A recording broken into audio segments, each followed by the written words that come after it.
Ces derniers jours, l'armée ukrainienne a de nouveau accru l'intensité des attaques sur le territoire de Belgorod.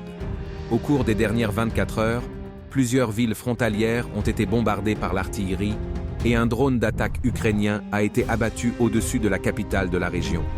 Dans le secteur de Kupiansk, les troupes russes continuent de mener une guerre de position près de Liman-Hun. Les unités ukrainiennes perdent leur position et se replient vers la rivière Oskol, où une nouvelle ligne de défense est en train d'être mise en place. Au sud, des combats intenses se poursuivent dans le saillant de Karmazinovski, où les troupes russes tiennent avec sérénité leur position.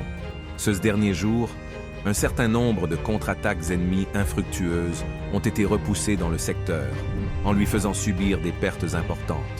Les troupes ukrainiennes ont repris le flanc nord de la région de Bakhmut. L'ennemi tente d'attaquer depuis Orekovo-Vasilevka et dans la zone du réservoir de Berkovski. Sur le flanc sud, l'épicentre des hostilités s'est déplacé vers Andreevka, où les forces ukrainiennes ont utilisé des chars et des véhicules blindés. À la suite de la bataille, après avoir perdu plusieurs véhicules blindés, l'ennemi s'est replié sur ses lignes d'origine. Dans le secteur de Vremievski, la situation n'a pas subi de changement significatif. Les unités ukrainiennes poursuivent leur tentative d'attaquer Urozainoe, essayant de percer les défenses du village par une pression constante. À leur tour, l'artillerie et l'aviation russe agissent constamment sur l'ennemi. Les frappes sont portées à la fois sur les positions avancées et sur les arrières de l'armée ukrainienne dans ces secteurs. À Orekov, l'activité des troupes ukrainiennes reste assez faible.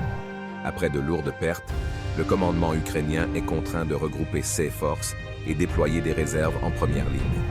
Les forces ukrainiennes continuent de bombarder des villes sur la rive gauche du Dniepr.